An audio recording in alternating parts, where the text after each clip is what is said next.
Good morning student, स्वागत है आपका भजनपाल भाटी इंटर कॉलेज के डिजिटल वर्ल्ड में।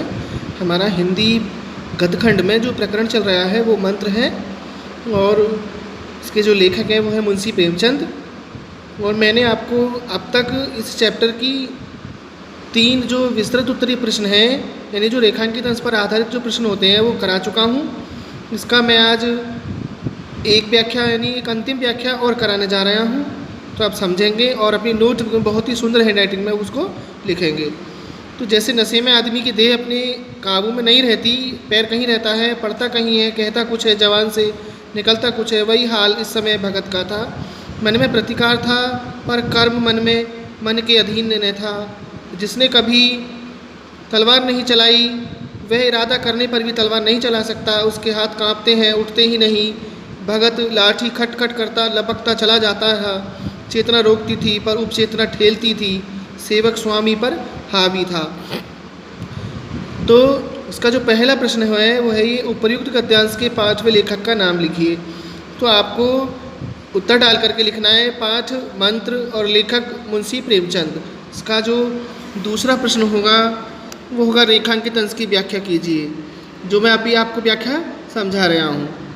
लेखक के अनुसार जैसे नशे में आदमी की देह अपने काबू में नहीं रहती, यानी जैसे नशे में डूबा हुआ एक व्यक्ति अपने शरीर पर कोई नियंत्रण नहीं रख पाता, वह चलता कहीं है और कहीं और चला जाता है तथा उसके पैर पड़ते कहीं हैं और वह कहना कुछ चाहता है किंतु उसकी जिह्वा से कुछ निकलता है।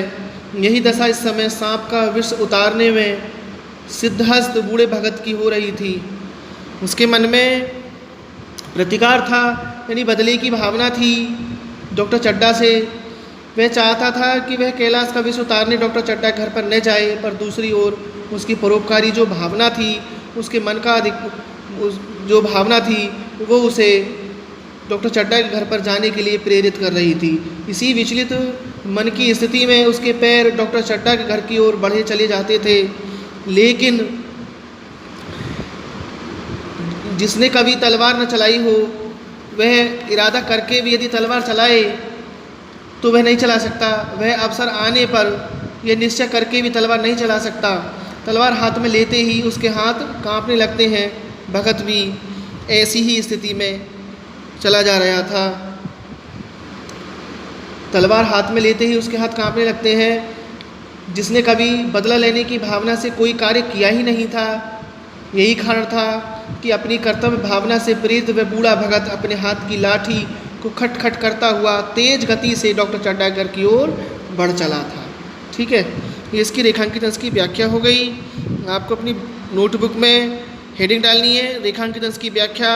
और मैं बता दूं आपको, रेखांकित अंश की जो व्याख्या डालेंगे आप, सबसे पहले जो आपको करना है वो इस तरीके से लिखना है कि जैसे नशे में आदमी यहाँ तक लिख करके उसको डैश कर देना है। उसके बाद सेवक स्वामी पर हावी था यहाँ पर लिखना है, मैंने पहले भी बताया था।